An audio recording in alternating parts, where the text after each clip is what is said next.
Les amis de Wetch de Belgique et Zongi. Au centre porté, arme.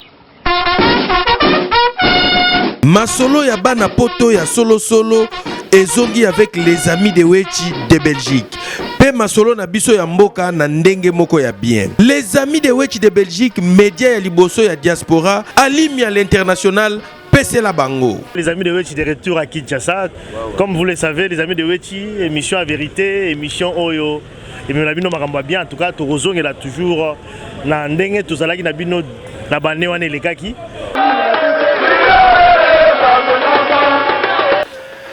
Banaki ni bozala calme, les amis de Wetch, média ya vérité, Ezongi, tricage sili. Poto ya solo na bandako na bino. Bandeko balandi ya les amis de Wetch mbote tokutani lisusu na cadre ya émission na biso ya les amis de Wetch. Ndenge kaka tolobaka nzamba za bon, nzamba za kitoko, nzamba za munene. Bifalo Bill azalaki yemoko. Bamoni ke nazalaki peut-être na mawa, nzamba tindelinga ndenga tindelaki pe Adamu na Eva, tindelaki Adamu na jardin d'Eden, na tindeli Eva, ngape ba tindelinga mibale à la fois. Tozali na Jing Bahati pe la Christelle Pembo. Christelle Pembo mbote. Mbote na yo papa Bifalo le shérif ya Pakadjuma. Voilà, Bifalo le shérif de Pakadjuma ngaye yo. Christelle Pembo oye na les amis de Wetch nzamba pamboli Bifalo Bill. Et tolobi les amis de Wetch une nouvelle mentalité, une nouvelle génération. Yo kutani na Cyprien Wetch na benga ke boîte noire po biloko ebele bomba minakati omoni les amis de Wetch ndenge nini. Merci beaucoup Bifalo Bill, le shérif de Pakadjuma. Yo moro mokozi na bango. En tout cas ndeka golobi papa Cyprien Wetch en tout cas yo moni yo benga ka boîte noire. Boîte noire po ba dossier ya mboka eza na kati na mabe donc osaka na tout. Yango na benga pe po na ngai na ndenge na ngai na zo mona donc robengi na ancien combattant. Ancien combattant donc azali lobi pe azali lelo donc kala asalaki asali ya binene pe na boîte noire na biloko ebele ya mboka amona ke kwa RTNC bibliothèque RTNC en fait na mona pe bibliothèque RTNC donc aza grande bibliothèque les grands charismes donc bibliothèque amnene ya moko oyo aza non négligeable auto ko négliger jamais donc ezo senga moi budget belé na mboka poké aza pesa voilà budget belé na mboka parce que muto fo mboka oyo e parce que ce qui boîte noire et avion et monalité vous êtes preuve moko ya mboka oyo za te mboka pe ke na mai ya za boîte noire ya Congo ya biso ya RDC mboka na biso aza boîte noire na biso esengi que ba protéger dans un moment protéger ya ko propulser ba nyonso ba yeba ke non makama mboka oyo esima na maboko na ye biso na cadre ya nouvelle génération nouvelle mentalité ya les amis de Wetch toye ko apporter en plus na biso pona musala oyo ezo sala na kati ya les amis de Wetch donc toza pour ça ko apporter ka maboko na biso po nyonso ke na liboso nyonso simba c'est tout à fait normal toi on a besoin de makila ya sika oui que oyo po comme ça biso moi makila sika no kaka mbisi yazo lenga na mai toye kana makila sika ko bakisa en plus na biso liboko na biso na cadre les amis de Wetch ka bonde masolo on fait ça. Bande ko baladi tozo continuer kaka émission na biso tokoleka na mopanzi ya loboko ya mwasi kuna tokozala na retourna pe mama Jing Bahati moi mituna avant na pesa bino sommaire ya émission na biso. Jing Bahati Jing ou bien Jing Bahati Jing Bahati boni mama bien papa ngane munane sengo salo kwa mundele merci les amis de Wetch omoni onde nini na sepeli na les amis de Wetch na sepeli na papa Wetch on a grâce au Sali Bisso lelo na nouvelle génération une nouvelle mentalité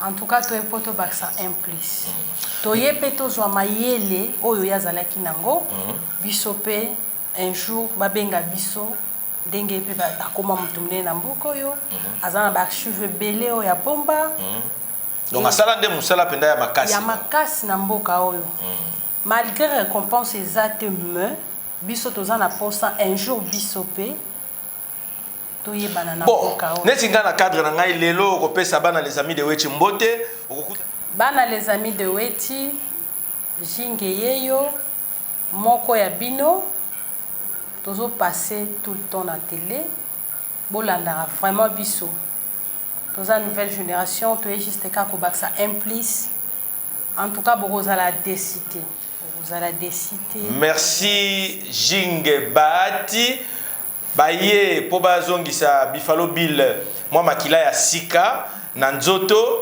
mais pour na papa Cyprien Wechi tozo senga ke obi Congo balelaka bato peut-être ba ko décorer soka si akufi bande ko balandi bolanda nanu document oyo biso ba les amis de Wechi to préparaki yango ndenge nini opération oyo tozo linga to banda mikolo oyo ya un banc pour tous bourse d'études ndenge nini salamaki na ba né o eleki na ba 2002 parce que ça projet moko lelo depuis babana ko concevoir ango lelo esali 29 ans bolanda et puis tokoya ko beta masolo wana après. Les Amis de Wechi, c'est le nom d'une ASBL, l'initiative d'un Congolais qui vit en Belgique. Il dénonce la mauvaise gestion de l'enseignement au Congo et pour inverser la tendance, il demande à ses compatriotes qui vivent ici en Belgique de se mobiliser. Reportage Saravis.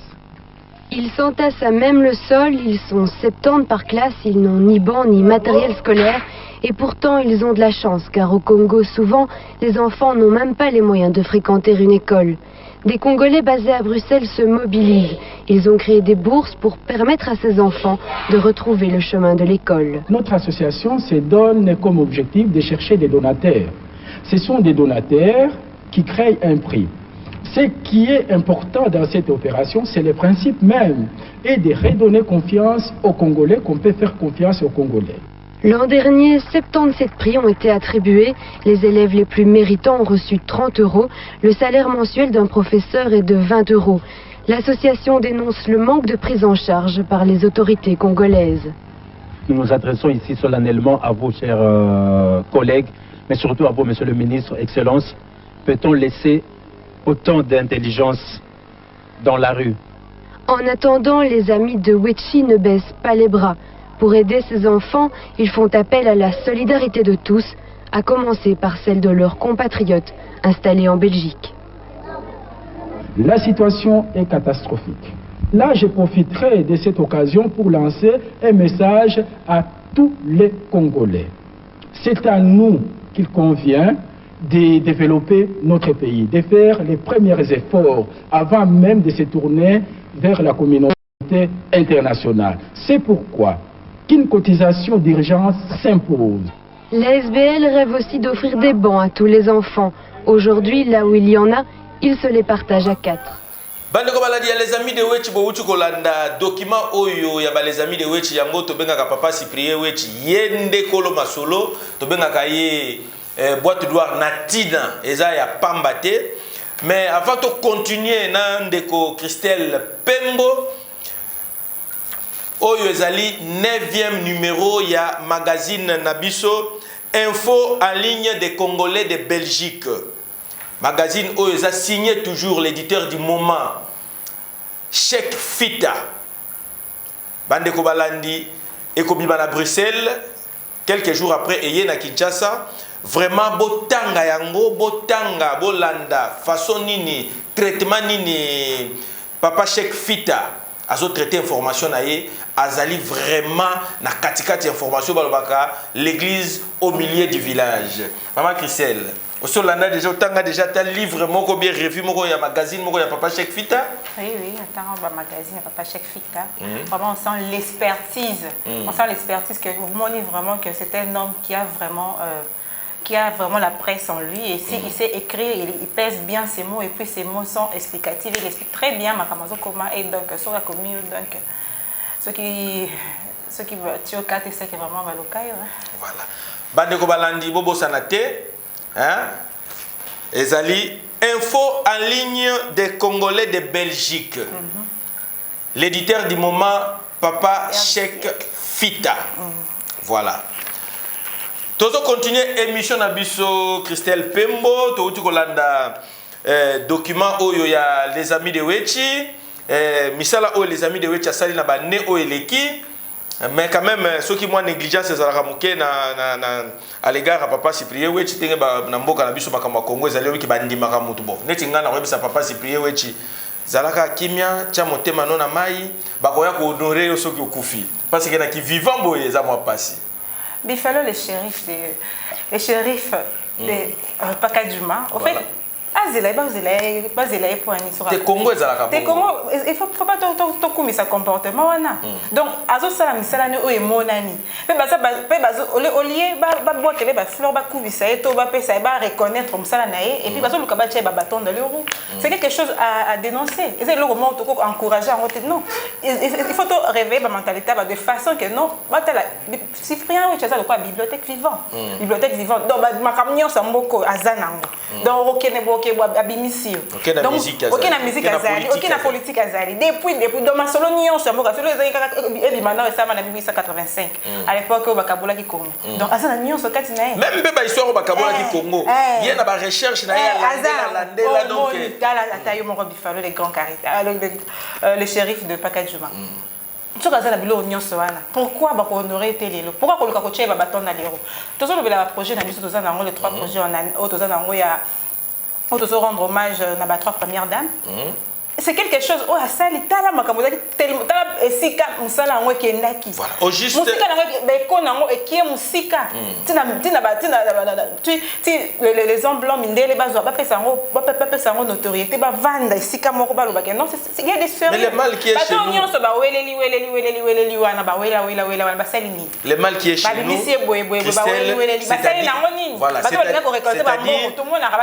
c'est-à-dire na Congo bakopesa moni toaki na coach Benge awa ba négliger totalement oui. Ah coach Benge comment qui na niveau ya kobimisa ba insanité omoni mais le coach Benge na en Égypte na Maroc ta la pesi bango coupe omoni ndenge moko pena papa Cyprien Wechi batu ba mindele o bazana ye poso moko te bazana ye kolo moko te bazo pesa e valeur bazo zo projet en valeur mais siko na Congo ils ont négligé. C'est déplorable. C'est vraiment trop à l'extrêmement déplorable que Bassala Makambouana a na Congo, Papa Wechi, icône Papa Wechi, bibliothèque vivante Papa Wechi, boîte noire Yamboka Congo, Papa Wechi, Bassala ou Baosala Lilo. Même si la reconnaissance n'est pas de ces mondes, au moins, il faut faire quelque chose. Il faut pas gagner ça, ça quelque chose. La malam et si kato ou si kato kende. Ils connaissent Baébi très bien. Et pourquoi bon ça va semblant? Et pourquoi moi je me demande pourquoi Congolais l'ingara ko bomande connaît Congolais. Tant batu misusu o baza poso moko na yote ba pesio valeur ba pesio estime ba pesio lomo bo ba belo bakeno tu es un sérieux tu es un homme sérieux et pourquoi binomo bande ko boluka bocha ba bâton dans les roues bo weli ba projet ça kala 29 ans déjà 29 ans déjà to vandi po to tika ki ba ngona ba we o ba weli like ba komi o papa weshi boy aza projet o ke bana to tikeli bango bana musu bazo belana biberon to tikeli bango et là on y ba osala ba salite ba yaka ko na ngona ande ba to poto ba za ba osala o orphelinat poto même mamo ba bon ailleurs atongi ba immeuble nae mais biso to moni o mbongo ezwami ba kene école musale monani kaka ndenge mbongo pesa ki élève maele ba memeli élève maele et ça ma wapi et bien ça mutu ni ya kobima lelo yo vraiment kobima avec image à l'appui azumbongo na poto pour na ba démunis ici toi azumbongo na poto pour aider ici pas bimisi et des preuves comme ça là ma salaire voilà toleki na mopanzi ya donc là ninga lo baraka non dans ce qui est là, bas les bélés, bazo tanga classe, c'est sûr que les bas les bélés, bazo éducation malonga te fait par rapport à baza maïle, mais bazo tanga te lelo, c'est parce que l'économisation va congolais, basa li était bas vendre d'abord, parce que avec ça depuis 20 ans, bazo to continue à qui, mais lelo yo comment comme musika, to bimisi ba docteur et bélé. Oui, to bimisi ba docteur et bélé, les atta moko wana, mais to comme de bon millier. Le premier boursier livre son témoignage lors d'une conférence de presse organisée à Kinshasa. Distingués hommes de la presse, je m'appelle Cyprien Massaka Lopepo, j'ai 27 ans d'âge et je suis étudiant en deuxième doctorat en médecine de l'université de Kinshasa. Je suis bénéficiaire du volet fonds d'études de la chaîne de solidarité mise en place par l'ASBL, les Amis de Wechi, car j'étais lauréat national en biologie-chimie avec 81% à l'issue de l'examen d'État de l'édition 1993. Après quelques semaines de la publication des résultats, j'ai été informé par l'évêque de Kindu, Monseigneur Mambe Mkanga Paul, et par les préfets de notre institut de l'ENANO, le révérend frère mariste Marcel Bossuit, que l'ASBEL, les Amis de Wechi, venait de m'accorder, de m'octroyer une bourse d'études pour mes études universitaires dans une université à l'époque zaïroise de mon choix.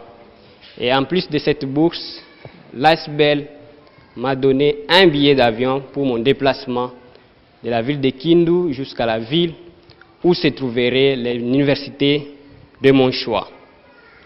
Alors que dans la famille, c'était la consternation, vu ces moyens très limités, ne pouvant pas me permettre d'atteindre même la capitale pour poursuivre mes études universitaires, je dois vous avouer que cette nouvelle de la bourse que l'ASBEL m'a octroyée était accueillie et est considérée jusqu'à ce jour comme étant un message et une voie de salut pour la famille et pour toute la société.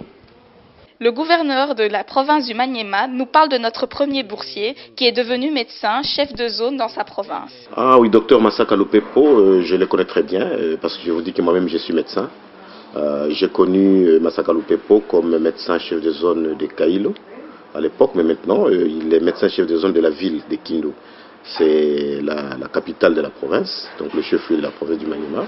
C'est un médecin dont ses prestations sont très très bonnes, hein, parce qu'au regard des indicateurs, par exemple en termes de prévention, nous voyons que le taux en termes de vaccination des enfants de 0 à 5 ans, le taux est vraiment très très élevé, et la prise en charge de certaines endémies ponctuelles, je pense qu'il fait un très bon travail. J'ai appris que c'est votre organisation, les Amis de Wechi, qui l'ont appuyé. Et là, je vous en félicite sincèrement. Et je crois que si vous continuez dans cet élan, ça serait une très très bonne chose. Docteur Masaka fait un très bon travail et je l'encourage. Je crois que c'est un garçon qui ira très loin dans sa vie. C'est ainsi que je ne saurais terminer, en tout cas mon message, sans réitérer mes sentiments de profonde gratitude et de remerciement à cette ASBEL qui a pu penser à ces élèves de notre pays et à moi particulièrement.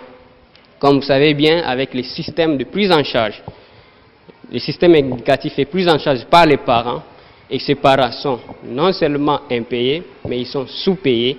Vous imaginez bien combien de génies sont en train d'être sacrifiés et d'être terrés dans notre nation. Voilà ce que je pouvais dire comme témoignage. Et je vous dis sincèrement que les actions de l'ASBEL ne sont pas des fictions. C'est vraiment une réalité et j'en suis une preuve vivante et palpable. J'ai dit et je vous remercie. Jingue Bati, yope uti kotala document oyo ya les Amis de Wechi, projet oya bourse d'études na un banc pour tous pour na yo. Omoni yango ndenge nini? Bon, eza projet moko ya ko soutenir vraiment. Eza projet moko ya bien, eza pona ko soutenir. Mingi bane belé na mboka na biso baza besoin otanga mais aide des athées tozomona ba ONG belé tozomona makambo belé donc ezo uta libande ezoya mais tikala koleka jamais ezokomate mais o ezelo komoko eye komi en tout cas bo soutenir biso vraiment tangu ba étranger ba mindele bazozwa bazondima mutu wana pourquoi pas biso biso ba Congolais, nous les Africains, souvent tolingaka ko kitisa batu. Muto azana projet bien de ba kitsaka e muto azana projet bien te yende ba matsaka e. Te Africain omoni mama Jinga Africain problème na ezala ke vaut mieux andima mundele oyo ayebite peut-être kuna na mboka na bango tebi misala sala raté peut-être à cause de pe mutu moko ya misala ya mabe makasi mais soki aye awa kaka donc bazo benge patron sans se rendre compte même à musala oyo sala kuna mais ndeko na yo moko ozo négliger yango ndeko no moko ozo nieye ndeko no moko lingyo bomaye musilo tasunga ndeko na yo pona moma oyo kozanga nde ndeko no pa kosunga yo alors ceux qui ozaka kapona ko kitande kona yo ko détruire via ndeko na yo eza bien te en tout cas na sengi vraiment bo soutenir biso vraiment bo soutenir émission bandeko balandi bo soutenir projet oyo ya les amis de Wechi. Tozokota directement na deuxième partie na biso lancement ya projet oyo un banc pour tous, bourse d'études Maman Olive Lembe, un banc pour tous, Maman CC, pe école des devoirs Maman Denise Nyakero toko lancer yango na Pakajuma. Pourquoi Pakajuma? Nazo senga na bino botala moins élément oyo to sala ki yango déjà na église ya pasteur Kiziamina Kibila et bongo to zonga to solola na bandeko na ngai awa pour na projet oyo ya un banc pour tous pe bourse d'études Maman Olive Lembe. Bana ya Kinshasa, bana ya Congo démocratique, pe bana ya Poto en travers le monde, bana ya États-Unis, bana ya Europe, pe Asie, Amérique, Océanie, précisément continent ya biso ya Afrique, les amis de Wechi. Les amis de Wechi, ezali fondation oyo, ezali ko bunda pona éducation ya bana. Bon, papa journaliste, bon, mbonge koti combien wa? Oui, par rapport à la collecte de fonds, Union fait le Congo, opération Léopard, de Tolbaki, pour la lauréat et examen d'État 2017. Pour l'édition Auto-Tikoleka, Toyaki, na église ya évangéliste Kiziamina Kibila Jean Oscar, et na Yolonde Bayambak biso na commune ya Kalamu. Na Oetali récolte des fonds na biso pour na opération pour ébandi lelo pour vous préciser, toye tout comme ça le lancement officiel na mokola lelo. Mais na collecte des fonds auto que tozana total il y a 225 250 francs congolais plus 45 $ américains. Hollandais ali récolte auto kozwa na église ya évangéliste Kiziamina Kibila Jean Oscar. Oui, nous sommes vraiment tellement transparents dans cette opération. Nous sommes témoins oculaires qui vivre à live événement ou à lancement ou à opération. Nous sommes bandimi, c'est-à-dire dans 4 pays à l'église. Comment maman Henriette Kimfomo, Bakar, naza marié, naza na bana, naza na kati la puissance du nom de Jésus-Christ. Bon, tant que moni ba mi de Wechi ba ye na kati église, to sangisi ba mbongo ndenge papa lobby, to bimi simbon po, ce n'est pas donné à n'importe quelle église. Hein. Mais biso toza la puissance, tant que moni bato ba ye ke bazo contribuer, toza pe obligé pe ya ko contribuer pour na banana po mboke kende liboso. Merci. Merci maman, message nous représente au baso landa pe bandimine tu na kolo Yesu ba ki pour tananzela azo occasion église te na pour tananzela azo te kangu bani mais pour na contribution na yo ko pese conseil. OK, nazo pesa message na ba maman, ba papa. Même bo bazana ba bureau, même bo bazana nzela, tant ba moni ba mi de Wechi, bazo leka ba sengi contribution, il faut ba pesa po ezana bien ya bana biso a Congo. Pour ça to contribuer te, ezana bana musu bazo souffrir mingi. Bana musu place a rotanga mbonga ko futa, ezate o nyoso ko mona bango. A contribuer a boyate, même na ba église mususu. So ki ba leki na ba église mususu, vraiment ba église tozo senga na binoke bo contribuer za on a bien ya bana na biso, pe bien ya mboka na biso. Entrez un peu de moi s'il vous plaît.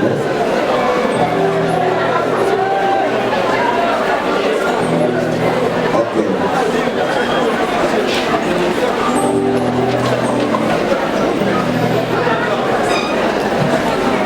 Amen. Alors, collègue qui te salue les lots, et puis ici, 225 000 francs, plus 45 $. Quand on ouvre la caméra,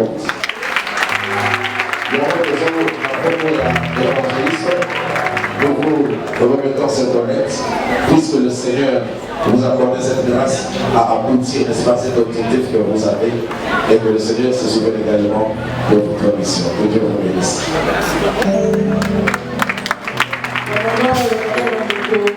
Merci. C'est le début. Oyo est un moment historique.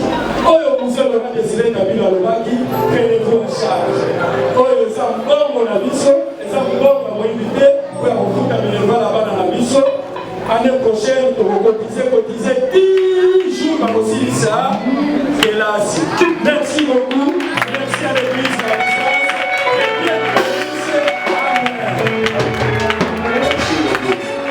on va se lever. Angelo Mito Maratolo na Sera, Angelo Bia, Telogani, pour la on est maintenant une scène ça déterminée. Oui, mais non, au Kapaye, Azo jouer rôle naïe. Alléluia. Il peut jouer rôle naïe. On va prier. Et c'est à de tels moments qu'on voit la main de Dieu. Vous comptez sur beaucoup, mais ceux sur qui vous comptez ne sont pas là. Dieu suscite même les aveugles, les partiques, pour vous soutenir. Il y a quelqu'un qui avait organisé une grande fête, la Bible dit, il a invité, tout le monde n'est pas venu. Comme les gens n'étaient pas venus, il a dit allez ramasser les aveugles, les boités, les infirmes, amener-les à la fête. Et je pense que nous avons fait ce que nous pourrons faire. Comme a dit Ami de Wechi, moi je suis resté orphelin de père et mère à 8 ans. Ceux qui m'ont aidé dans la vie, je ne les connais pas. Il y a des amis qui m'accompagnent, qui j'allais chez eux quand j'étais à l'internat. Je ne verrai plus ces parents qui m'ont nourri, qui m'ont aidé. En contrepartie, je fais ce que je peux faire. Voilà pourquoi je construis cette école-là des orphelins. C'est une école qui date de longtemps, 30 ans aujourd'hui. Comme on n'avait pas de moyens, je ne pouvais pas relancer cette école-là. Et aujourd'hui, je suis en train de faire pour remettre à ces gens-là que je ne pouvais pas aider, que je les aide autrement à travers d'autres personnes. Et quand l'ami de Witch est venu me voir pour le projet de lancer cette action, je ne peux faire qu'encourager que les enfants de Dieu puissent faire. Et ce n'est pas le début ni la fin. Dieu nous permettra encore de faire peut-être plus que ce que malgré le temps difficile que nous courons dans notre pays. Pour moi, c'est une grande joie de soutenir de tels projets. Oui, merci beaucoup, révérend. Alors, quel message lancez-vous auprès de tous les compatriotes qui sont en train de vous suivre à travers ces moments? Parce qu'aujourd'hui, il y a eu le lancement officiel de cette opération. Je demande à tous nos compatriotes, de partout là où ils sont, d'adhérer à cette vision, de faire quelque chose, de bénir ces gens-là, et Dieu les récompensera. On ne sait jamais ce que ces enfants deviendront demain. Peut-être ce sont des ingénieurs, des techniciens, des chercheurs qui veulent découvrir un médicament qui pourrait aider la nation, qui peut aider l'humanité. Voilà pourquoi nous devons faire quelque chose de les aider. Qu'ils ne lâchent pas, qu'ils tendent la main. Sauf que nous avons une maladie chez nous. Avant même que personne donne, il dirait ah, bon, comment tu vas mais après ça, on va il est déjà condamné. Tout ça. Tout le monde, par exemple, belé, preuve belé, ami de Wachassan, la école passée par là. Donc je pense que c'est quelqu'un que nous devons faire confiance. Pour Nini, projet, où il y a un banc pour tous, tu peux savoir comment il y a Maman CC, école des devoirs, Maman Denise Nyakero, puis bourse d'études, Maman Olive Lembe. D'après eux, ils ont pour Nini. Parce que ma première dame basée belé. En fait, normalement, tu as 6 premières dames. Tu as 6 premières dames. J'espère que tout le monde connaît. Tu as dit Maman Kassavoubou. Tu as vu Maman Cessé, Maman Obila Dawa, Olive Lembe.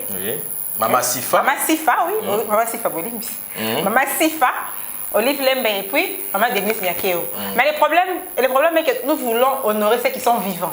Voilà. Ceux qui sont vivants. Ceux qui te côté ici, maman c'est par rapport à Misala Nayo à Sala. Par rapport à exemple pour maman Olive et maman Denis Nyakeo. Parce que comme Balandine à Lignuana. Balandine Lignuana, il connaît d'abord, il donne d'abord, il y a maman Olive à l'Obango. Maman, c'est pas que maman Denis Nyakeo, ok, peut-être n'a même lancé. Raison pour laquelle tu tiens nous. Maman donc maman c'est ça exemple moi il y a bien oh il tika là pour la première dame c'est ça exemple il y a bien la première dame auto ça dans le premier dame moi ta koya na Congo la maman c'est parce que maman c'est ça sali yango maman Olive sali yango maman Denise Nyakero azo sala avec excellence il y a raison pour laquelle pour moi c'est ça que nous faisons yango to sali bongo yango to chez maman Denis maman CC maman Olive Lembe et puis maman Denise Nyakero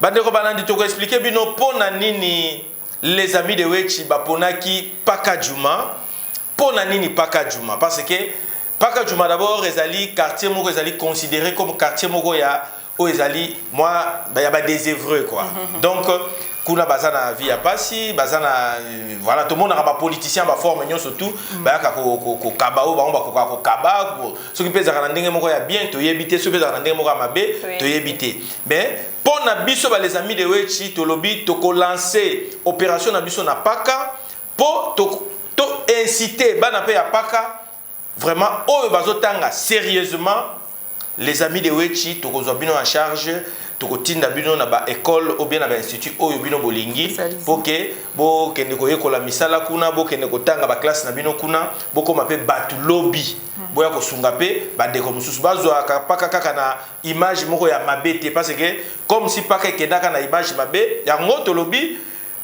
tokosala pe école des devoirs na paka juma wana école des devoirs na paka juma oto bengi école Mama Denise Nyakero bana ya paka juma bakepe ba classe na bango erazongi ba enseignant bazawana ba moniteur bazawana bazo salisa bango ba devoir jinge bati ide wana mona ondengeni tukana sepeli na ide wana premièrement batu bamona paka juma eza milieu mo reculé milieu moko bataxa bango na rang moko boye voilà mais na sepeli vraiment na sepeli na projet oyo bo soutenir biso ka na projet oyo po paka juma wana ezaka te bandumba nde bazala kuna ezaka te ba shege nde neti ngai bifalo bill nazara pe na paka na famille nanga mobimba kuna oui na famille nanga mobimba kuna donc ezate kaka batu oyo bakanisaka ok mutu nyonso pe ya bien baza kuna bato pe baza bien organisé baza kuna ba oyo bazokende kosenga aide po na paka juma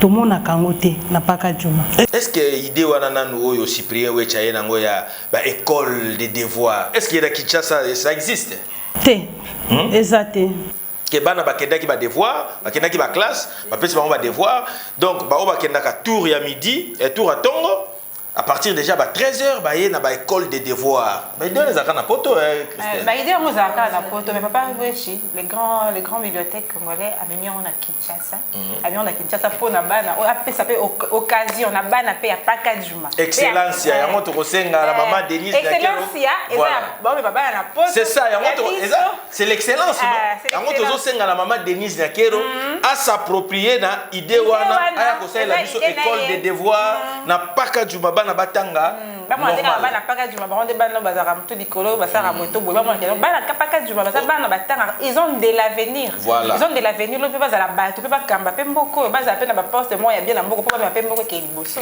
donc école de devoir wana maman Denise fa chango le boko pour école de devoir et ça mis pour na bana paka juma pour la progression na bango c'est l'endroit où bana belé baza ici comme remplacer il faut tout monde na évolution na bango ba ya maye le pe bazali donc on a poste ko soutenir bango yango wana papa wecha na projet à paka juma école de devoir yango vraiment vous ala canal moko malamu pona kokolisa maila bana à quelle classe azongi basungi na ndako après pour amata likolo ke toujours liboso c'est ça parce que ole ke obandaka ko finga obandaka ko loba mabe ya bana ya badinga soko za na possibilité aider bango to lobite que parce que ba projet wana ezali kaka to tche bourse d'études pour na maman Olive Lemene yende kaka mutaza na droit ko pesa biso contribution ou bien école de devoir ezali maman Denise Nyakero yende kaka mutaza na droit ko pesa biso cotisation ou bien un banc pour tous maman CC yende mutaza na droit ko pesa biso pona ko banda penda masolo oyo ba to ko bandoleka na ba église ba église bandeko ba tiaka pe ba mabonza na bango ba 10% to ko senga pe na ba pasteur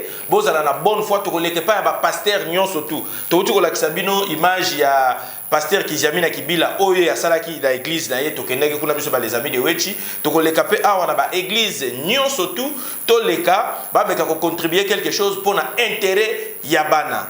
Avant to soukisa émission na biso boyebi ke to soukaka toujours na musique biso ba les amis de Wechi to kendaki na festival premier festival o ezaki organisé na sénateur Denis Kambaye festival intercommunautaire abaki azo betisa kaka ba musique folklorique la fois passée totalaki lelimba wakuchila mbala oyo ba memi biso musika na Équateur kuna to kenda okutana na orchestre ya mabele lisi El René Lokwa Bolanda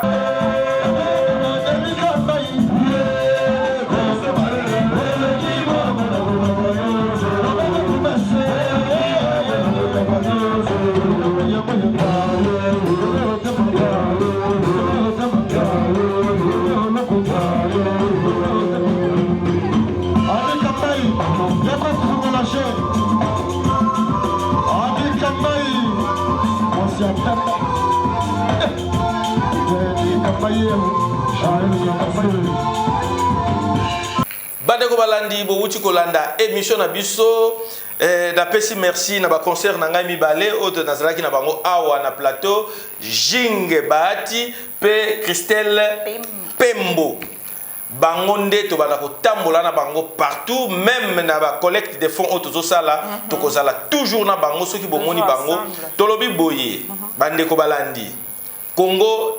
Maman Christelle, avant aussi dit ça, maman Jing, Bati, Congo, Mikolo, tu comme na IGF. IGF est comme partout. Congolais, tu comme membre de IGF. Nous avons la Lelo, le gouvernement a dit que moyen iba exact parce que ceux qui a meki Congolais, tu comme IGF. Biso pe les amis de Wetch to sengi na bino ba Congolais, bo zala pe ba IGF na biso. C'est-à-dire, bo contrôler biso, yango na chaque collecteur biso to bano kede, ba caméra na biso ko zanga te poto filmer. Ceux qui monto a moni ke apesa ki biso mbongo.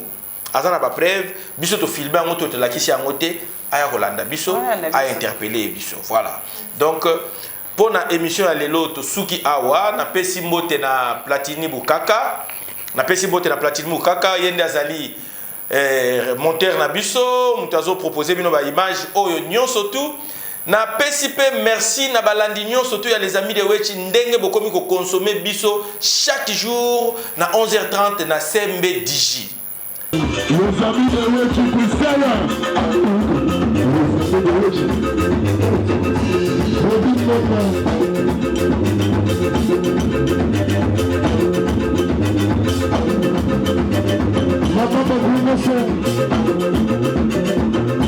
amis de Wetch, on a vu le commun, on a mis la dissertation d'excellence de la le